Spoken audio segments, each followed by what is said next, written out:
आज की इस वीडियो में हम कुछ ऐसी टिप्स आपको देने की कोशिश करेंगे जिनके थ्रू आप भी अपना मंथली टारगेट को अचीव कर सकते हो और एक अपनी अलग पहचान बना सकते हो बैंकिंग फील्ड में। सबसे बड़ी चुनौती जो होती है वो होती है एक टारगेट को अचीव करना। हमें एक टारगेट मिला है और उसको कैसे अचीव करें। एक छोटी सी स्टोरी सुनाता हूँ, बहुत ही इंटरेस्टिंग है, पूरी सुनिएगा। हुआ क्या, मेरे पास एक कॉल आया। मैंने क्या कर रखा था ना, अपना ऐप के थ्रू बहुत सारी वैकेंसीज पे अप्लाई किया था, जस्ट चेक करने के लिए कि प्रोसेस है क्या। और प्रोसेस के साथ साथ मैं ये भी जानने की कोशिश कर रहा था कि फ्रॉड करने के कौन कौन से भी नए तरीके आ गए हैं।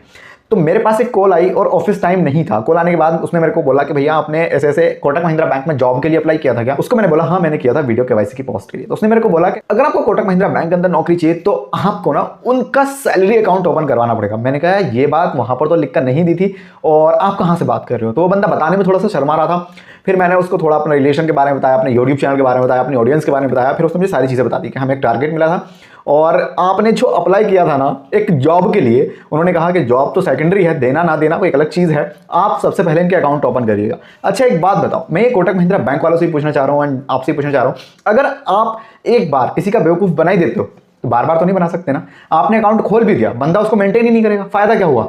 ऐसे टारगेट पूरे करने का कोई सेंस नहीं है। टारगेट अचीव करो लेकिन कंसिस्टेंसी के साथ करो और रिलेशन जो है ना वो बहुत तगड़ा होना चाहिए आपके साथ, तब जाके वो रिलेशन जो है टिक पाएगा और आपको रिपीट पे आपको बेनिफिट्स देगा। ठीक है, एक के बाद एक बेनिफिट आपको मिलेगा, लेकिन उसके लिए क्या लगेगा, उसके लिए जाएगा टाइम। और हर किसी आदमी के पास आज की तारीख में टाइम नहीं है। तो प्लीज अगर आपको टारगेट अचीव करने में कोई दिक्कत आ रही है, परेशानी आ रही है, आज का वीडियो आपके लिए है और हाँ पूरा देखिएगा। सबसे पहली चीज ये है कि आपको जो भी टारगेट मिला है, चाहे वो एक करंट अकाउंट खोलने का हो, सेविंग अकाउंट खोलने का हो, या सैलरी अकाउंट खोलने का हो, या फिर कोई कॉर्पोरेट अकाउंट हो या करंट अकाउंट है, तो यहां पर आपको डायरेक्टली उससे बोलना नहीं है जाके कि भैया ये आपके डॉक्यूमेंट लगेंगे और आप खुलवा लो अकाउंट। अच्छा एक बात बताओ, मैं आपको बोल दूं कि आप जाके एक ऐसे अकाउंट खुलवा लो या मुझे इतने रुपए पे कर दो, आप कर दोगे क्या? नहीं करोगे ना। आपको एक रीजन भी तो दूंगा ना मैं कि इसलिए आपसे पैसे चार्ज किए जा रहे हैं, या सारी चीजें फ्री ऑफ कॉस्ट है, लेकिन आपका जो टाइम है ना उसकी तो बहुत बड़ी कीमत है ना। पैसे की कीमत नहीं है, एक्चुअली कीमत है टाइम की। तो आपको सामने वाला जो क्लाइंट है, सामने वाला जो कस्टमर है ना, उसका टाइमिंग को अचीव करना, उसके टाइमिंग को लेना है। ठीक है, तो अगर आप उसका टाइम ले पाते हो तो वो आपका कस्टमर बनेगा और हाँ तगड़ा कस्टमर बनेगा। पहली टिप से हम स्टार्ट करते हैं। टिप नंबर 1 है हमारे पास कि अपने प्रोडक्ट की जानकारी खुद को होनी जरूरी है। जब मेरे पास उस बंदे की कॉल आई, मैंने उसको पूछ लिया सैलरी अकाउंट के बारे में कि भैया ये क्या होता है, ये कैसे होता है, हम कैसे कर सकते हैं, हम ये कैसे कर सकते हैं।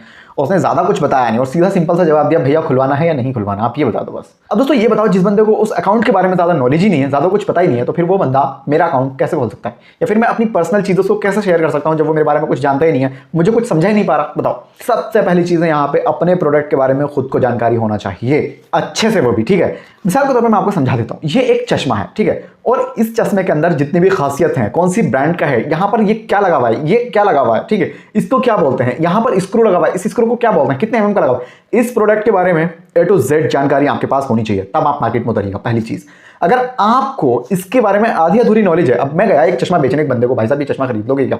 उस बंदे ने मेरे को पूछ लिया भैया फाइबर है या गिलास। अब मुझे ये नहीं पता कि इसमें फाइबर लगा हुआ है या गिलास लगा हुआ है। ठीक है, या उसने फिर ये पूछ लिया कि भैया ये जो रबड़ लगी हुई है यहाँ पे, इसका क्या सेंस है, क्यों लगा रखी है? मुझे नहीं पता, मान लो। ठीक है, या मैंने उसको कुछ ऐसे कहते भैया आँख के लिए या नाक के लिए, कान के लिए, या फिर उसने इसके बारे में पूछ लिया, इसके बारे में पूछ लिया कि कौन सा स्टील लगा रखा है, क्या चीज़ लगा रखी है, आपको पता नहीं है। ठीक है, तो यहां पर आ जाएगी प्रॉब्लम और वो बंदा आपका प्रोडक्ट लेने से क्या कर देगा, मना। ठीक है, और यही उस भाई के साथ हुआ जिसने मुझे बोला था कोटक महिंद्रा बैंक में क्या करना है, अकाउंट खुलवा लो, सैलरी अकाउंट। ठीक है, मैंने उसको मना कर दिया और मैंने उसको ये बोला था कि मैं 4 से 5 अकाउंट खुलवा लूंगा, डिटेल बताओगे। तो उसने मना कर दिया, मेरे को नहीं पता है, मैंने मना कर दिया कि भाई मैं नहीं खुलवाऊंगा। तो सबसे जेन्युइन, सबसे जरूरी चीज यही है कि आपको अपने प्रोडक्ट के बारे में A to Z नॉलेज होना जरूरी है, एक्टिविटी के साथ जरूरी है, करंट सिचुएशन के साथ जरूरी है। सेकंड है यहाँ पे अपने क्लाइंट को 100% सेटिस्फेक्शन देने की कोशिश करो। देखो ऐसा है, यह है दुनिया, और यहाँ पर हम हर बंदे को तो सेटिस्फाइड नहीं कर सकते, मैं भी नहीं कर पाता हूँ। ठीक है, लेकिन कोशिश ये रहे जितने लोग आपसे जुड़ रहे हैं, जितने लोग आपके पास आ रहे हैं, उसमें से 50 से 80% लोग सेटिस्फाइड होकर जाए, उनको समझ में आ जाए कि हाँ आप क्या करना चाह रहे हैं। तो यहां पर जो कॉन्सेप्ट है बात बताने का वो ये है कि मैं रिज्यूम बना के देता हूं लोगों को, 100 में से 4 से 5 लोग ऐसे आते हैं कि भैया आपने ये रिज्यूम बढ़िया नहीं बनाया, मेरी नौकरी नहीं लगी, मुझे दिक्कत आ गई। ठीक है, फिर मैं उसको समझा देता हूं, ऐसा नहीं ऐसे कर लो, ऐसे नहीं ऐसे कर लो। ठीक है, रिज्यूम की कमी नहीं है, और 400 से 500 रिज्यूम मैंने बना के दे चुका हूं तक, समझ रहे हो ना बात। और हाँ, उनमें से 50% लोगों की जॉब भी लग गई है, मस्त चिल कर रहे हैं वो। अगर आपको भी रिज्यूम बनवाना है तो यहाँ पर जो ये कॉन्टैक्ट नंबर आ रहा है, कर लो संपर्क, बनवा लो। ठीक है, अप्लाई करोगे जल्दी सिलेक्शन हो जाएगा। फिलहाल आगे बढ़ते हैं। सेकंड टिप्स थी हमारे पास कि अपने क्लाइंट्स को 100% सेटिस्फेक्शन देना जरूरी है। मैं भी नहीं दे पा रहा हूं, लेकिन आपको देना है। मैं भी देता हूं 80% को, 100% नहीं दे पाते। होते हैं कुछ ऐसे क्लाइंट जो नहीं समझ पाते आपकी बात को। अच्छा, ये सेटिस्फेक्शन आप तब दे पाएंगे जब आपको अपने प्रोडक्ट के बारे में खुद को पता होगा, पहली बात। दूसरी चीज, आपकी जो कम्युनिकेशन स्किल्स है ना वो तगड़ी होनी चाहिए। सामने वाले को ना इतना सारा नहीं सुनना है, जैसे मैंने इस वीडियो में बहुत सारी बातें एक्स्ट्रा बोलती, ठीक है, आपको इतना सारा नहीं बोलना है क्लाइंट के सामने जाके, मोस्ट और इंपॉर्टेंट बातें बोलनी है और उससे कहना है भैया अब बताओ क्या करना है। ठीक है। और उसको ये वाली फील नहीं आनी चाहिए कहीं भी कि ये मेरे को प्रेशर कर रहा है या मेरे को जबरदस्ती कर रहा है चीज खरीदने के लिए। आपको जो कम्युनिकेट करने का तरीका है वो ऐसा हो, इतना प्यारा हो, इतना अच्छा हो कि बंदा बोले हाँ ये चीज तो बहुत जरूरी है। ठीक है, तो आपको दूसरी चीज का भी खास ख्याल रखना है। अब बात करते हैं तीसरी चीज की, वो है डाउट को क्लियर करना। मैं क्या करता हूं दोस्तों, जब किसी बंदे से बात करता हूं तो एक डायरी रखता हूं और एक पेन रखता हूं, और जो भी मेरे समझ में नहीं आता है मैं उसको हाथों हाथ लिख लेता हूं, हाथों हाथ।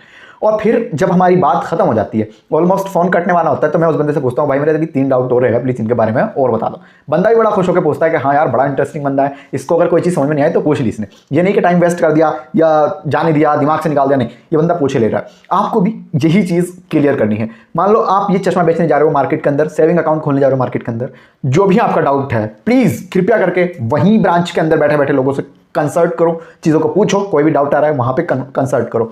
अगर आप निकल गए सेल्स करने के लिए, बाहर निकल गए, लोगों ने आपसे पूछ लिया और आपको नहीं समझ में आया, तो फिर आपका एक क्लाइंट चला जाएगा। और जो ब्रांच है जैसे कोटक महिंद्रा बैंक है, तो मैं तो सोचूंगा यार कोटक महिंद्रा बैंक में ऐसे भी डफर बंदे काम कर रहे हैं जिनको यही नहीं पता, ठीक है, कि क्या होता है कैसा होता है। तो कोशिश ये करो अपने प्रोडक्ट के बारे में जितनी ज्यादा इंफॉर्मेशन कलेक्ट कर सकते हो कर लो, और कोई भी किसी भी तरीके का डाउट आपके मन में होना नहीं चाहिए उस सेल के प्रति, उस अकाउंट के प्रति, या फिर जो मैं चश्मा का उदाहरण दे रहा हूं इस चश्मे के प्रति। आई होप आपकी चीजें समझ में आ रही होंगी। फोर्थ, स्टॉक्स का सबसे इंपॉर्टेंट पार्ट है, आई मीन पिलर है क्या, रिलेशनशिप को बिल्ड करो। मेरे पास ना बहुत सारे लोग ऐसे आते हैं जो कहते हैं भैया हमारी जॉब नहीं लग रही, कुछ करवा दो। अच्छा, अब आप एक बात बताओ, मैं आपको जानता नहीं हूं, कुछ नहीं, और एक बात और भी है कि मैं अगर आपको जान भी लूंगा तो भाई 5000 लोग हैं, 10,000 लोग हैं, मैसेज करते हैं रोज कुछ का कुछ, सबके जवाब देना पॉसिबल नहीं होता है, पहली चीज।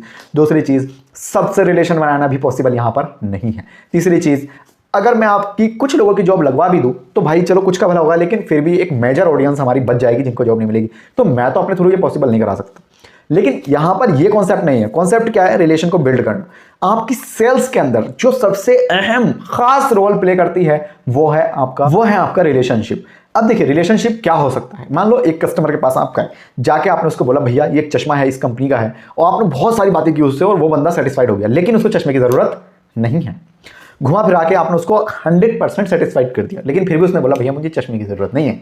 ठीक है, तो आप अपना विजिटिंग कार्ड, आप अपना कॉन्टैक्ट नंबर, व्हाट्सएप नंबर, एक ऐसा भी आपको व्हाट्सएप नंबर रखना चाहिए, आप पब्लिकली बांट दो, कोई फर्क नहीं पड़ रहा, आपके क्लाइंट तो जुड़ने चाहिए। और एक चीज बता दूं, अगर आपने कोटक महिंद्रा बैंक के अंदर 1000 क्लाइंट अपने पास अपने व्हाट्सएप के अंदर ज्वाइन कर लिए, जोड़ लिए, ठीक है, तो आपको कोई भी बैंक जॉब देने से मना नहीं करेगा, क्योंकि आपको 1000 लोगों का डाटा आपके पास है, आपके व्हाट्सएप में जुड़ा हुआ है। ठीक है, आपके फ्रेंड सर्कल बन चुका है ना, वहां पे एक क्लाइंट बेस बन चुका है आपका।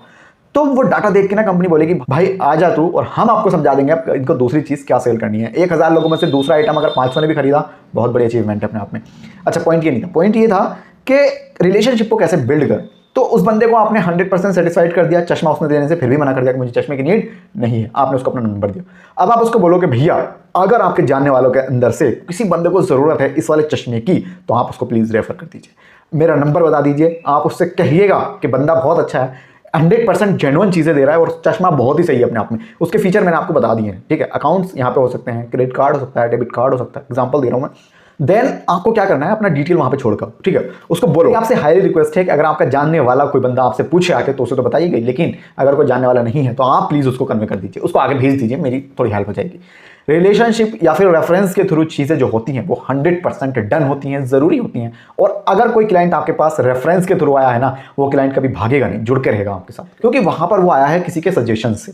समझ गए आप बात? तो सबसे जरूरी तो यही है कि एक तगड़ा रिलेशन आपको बिल्ड करना आना चाहिए। रिलेशनशिप बिल्ड होने का यही फायदा है। मान लो पहले महीने में आपने बहुत मेहनत की, बहुत ज्यादा हार्डवर्क किया, हार्डवर्क करके आपने ऐसे 100 लोगों से कांटेक्ट किया जो आपके एकदम रियल में क्लाइंट बन गए। ठीक है, उन 100 में से 80 लोगों ने तो कुछ खरीदा भी नहीं है, फिर भी आपका कॉन्टैक्ट नंबर ले लिया, व्हाट्सएप नंबर ले लिया, साथ में प्योर डिटेल पूछ लिया, आपका विजिटिंग कार्ड उन्होंने जो है रख लिया साथ में। आप यहां पर अगले महीने देखोगे आपने 100 लोगों के पास गए थे और 100 से ज्यादा लोगों का कॉल आपके पास आया। अगर आपकी डिटेल, आपका विजिटिंग कार्ड उन्होंने 10-10 लोगों को भी मल्टीप्लाई करा तो ये लगा लो आपके 1000 लोगों तक आपकी डिटेल पहुंच जाएगी।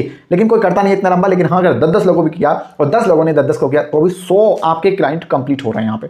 ठीक है, 100 आपके पुराने वाले थे, 100 आपके नए बन गए। और हर महीने इस तरीके से अगर एक चीज घूम गई, एक साइकिल घूम गई, आपका जो क्लाइंट बेस है मैं मानता हूं पूरी बैंक के अंदर सबसे तगड़ा बन जाएगा। और यही तरीका है, मेरे पास इस तरीके से बहुत सारे कस्टमर आते हैं, चाहे वो मेरा विजिटिंग कार्ड वाला बिजनेस है, रिज्यूम वाला बिजनेस हो, और भी कोई बिजनेस हो सकता है। ठीक है, तो ये एक बात है, आपको भी क्लाइंट से इस तरीके से डील करनी है, क्लाइंट को इतना सेटिस्फाइड करना है, क्लाइंट से ऐसा रिलेशनशिप बनाना है कि वो आपका ही रेफरेंस दे किसी और को, किसी और काम के लिए। और हाँ, किसी को HDFC बैंक में अकाउंट खुलवाना है, किसी को ICICI में खुलवाना है, वो आपको ही कॉल करके पूछे, जुनेद भाई मुझे एक्सिस बैंक में अकाउंट खुलवाना था, आप तो कोटक में करते हो, अब आप मुझे बताओ मैं क्या करूँ। आप अब उसको खींच के लेकर आएंगे वहां पर कि नहीं नहीं नहीं HDFC में नहीं जाओ, आप कोटक में करो। मैं आपको कोटक के फायदे बताता हूँ, ठीक है। ये होती है क्लाइंट को खींचने की, स्टेज करने की एक ट्रिक्स। पॉइंट नंबर 5, और ये एक रिलेशनशिप को मेंटेन करने के लिए, रिलेशनशिप को बनाए रखने के लिए सबसे जरूरी पार्ट है, और ये है लॉयल रहो। लॉयलिटी ना बहुत ज़रूरी है हर एक रिलेशनशिप में, चाहे वो एक गर्लफ्रेंड बॉयफ्रेंड का हो, चाहे वो एक पति पत्नी का हो, चाहे वो एक क्लाइंट का और एम्प्लॉय का हो, ठीक है, एक मालिक और नौकर का हो, ये फर्क नहीं पड़ रहा यहाँ पे कि कौन बंदा है, लेकिन लॉयल रहना, ईमानदार रहना, ये बहुत ज़रूरी है। देखिए, अगर कोई नौकर किसी के यहाँ पे 10 साल से काम कर रहा है और वो बंदा उसके साथ लॉयल है, तो वो उसको भगाएगा नहीं कहीं भी, और हाँ, उसकी डिमांड को भी पूरी करनी शुरू कर देगा मालिक। एक नौकर है जो 5,000 रुपये तनख्वाह पे काम करता था 2001 में, और करता रहा 2010 आ गया। अब उसको लगा कि नहीं सैलरी कम है, उसने मालिक को बोला, लेकिन वो बंदा लॉयल है कि भैया मुझे इतने में नहीं जम रहा है, मैं जा रहा हूँ घर। मालिक उसको जाने नहीं देगा, नहीं 5,000 रुपये तनख्वाह थी, मैं 10 कर देता हूँ, लेकिन भाई जाना नहीं है, यहीं पे रहिएगा, क्योंकि वो बंदा उसको पता है लॉयल है, मेरी फैमिली के साथ घुल मिल गया है, मेरी चीज़ों को जानता है, मुझे इतना कुछ नए बंदे को सिखाने के लिए कितना टाइम जाएगा, तो वो बंदा आपको नहीं जाने देगा, ठीक है। तो सबसे ज़रूरी चीज़ है लॉयल रहो अपने बिजनेस के साथ, अपनी गर्लफ्रेंड बॉयफ्रेंड जो भी आपका रिलेशन है। एक्चुअली बात यहाँ पर रिलेशन की चले तो रिलेशनशिप में ना लॉयल रहना बहुत ज़रूरी है। मोस्ट एंड इंपॉर्टेंट चीज़ भैया क्या कहने वाले हो लॉयल्टी को लेकर, तो ऐसा है, आपको ना अपने क्लाइंट के साथ कभी चीट नहीं करनी चाहिए। आपने बोला कि ये चश्मा बहुत बढ़िया है, बहुत चीज़ें हैं इसके अंदर, 10,000 फीचर हैं, ये चश्मा आपके कहने पर ईमानदार होने के नाते, आई मीन उसने समझा आपको कि आप बहुत ईमानदार हैं, उसने आपसे ये चश्मा खरीद लिया, और आपने जितना बोला उतना पे भी कर दिया। अब उस बंदे ने ये चश्मा लगाया, लगाने के बाद उसको वो चीज़ें इस चश्मे के अंदर नहीं मिली, वो बंदा झंड हो जाएगा, वो बंदा 10 लोगों को आपकी बुराई करेगा। कहा था आपको 10 क्लाइंट दिलवा रहा था, अब वो 10 क्लाइंट आपके कटवा देगा, आपको जो रेटिंग देगा वो माइनस में देनी शुरू कर देगा, ठीक है। प्लस तो छोड़ो या कमेंट तो छोड़ो, माइनस में आपको रेटिंग देगा। यहाँ पर आपकी जो प्रोफाइल है उस पर बहुत तगड़ा एक असर पड़ने वाला है, जो कि घटिया रहेगा। सवाल यहाँ पर यही है कि भाई ईमानदारी से काम करो, चाहे किसी के साथ भी काम करो, एक रिलेशनशिप हो या 10 हो या फिर 50 लोगों के साथ हो, जिसको जहां जितना टाइम देना है इंपॉर्टेंसी के साथ दीजिए। ये नहीं कि कुछ का कुछ बोल दिया, कुछ भी दे दिया, ठीक है। ज़रूरी बात यह है कि कम क्लाइंट रखने हैं, लेकिन सबके साथ लॉयल रहने की कोशिश करनी है, ठीक है। किसी को चीट नहीं करना, आप चीट कर दोगे वो बंदा आपको बहुत बड़ा नुकसान कर देगा। तो ये 5 पॉइंट थे हमारे पास। पहला था सबसे पहले अपने प्रोडक्ट को जानो, सेकंड था अपने क्लाइंट को 100% सेटिस्फेक्शन देने की कोशिश करो, थर्ड था कोई भी डाउट है अपने प्रोडक्ट से किसी भी चीज़ के रिलेटेड, आप उस डाउट को क्लियर करके जाओगे, फोर्थ है यहाँ पर रिलेशनशिप को बढ़िया तरीके से बिल्ड करेंगे, और फिफ्थ है लॉयल रहेंगे। अगर आप भी ये 5 के 5 टॉपिक्स को कंप्लीट 1 से 2 महीने तक अप्लाई करते हो, तो मैं ये गारंटी ले सकता हूं, अगर आप 100 अकाउंट खोलने जा रहे हो बैंक के बाहर, तो 100 की जगह आप अगले तीसरे मंथ में लगभग 700 से 800 अकाउंट ओपन कर देंगे। समझ रहे हो, बहुत बड़ा नंबर है। बहुत सारे लोग कहते हैं भैया 100 अकाउंट खोलना 1 महीने में बहुत बड़ा टारगेट है। अगर मैं ये टारगेट अचीव करने में आ जाऊं तो कसम खुदा की बहुत जल्दी टारगेट को अचीव कर दूंगा, क्योंकि रिलेशनशिप जो है ना यहाँ पे वो बहुत तगड़ी चीज़ होती है, और मैं उसमें माहिर हूँ। तो कोशिश करिएगा, सबसे ज़रूरी है रिलेशनशिप को बिल्डअप करना। कम्युनिकेट करना भी आपको आना बहुत ज़रूरी है। कम्युनिकेशन स्किल सीखने के लिए आप हमारे बुक को परचेज कर सकते हो, लिंक डिस्क्रिप्शन में मिलेगा, यहाँ कॉन्टैक्ट करके भी ले सकते हो। फिलहाल इस वाले वीडियो में इतना ही। इंस्टाग्राम पे इंस्टेंट रिप्लाई आपको मिलेगा, फॉलो कर लीजिए, लिंक इन डिस्क्रिप्शन बॉक्स। यहाँ तक आए हो please hit the subscribe button, बहुत मेहनत लगती है एक वीडियो के पीछे, लाइक करके उत्साह हमारा ज़रूर बढ़ाइएगा। Thank you so much.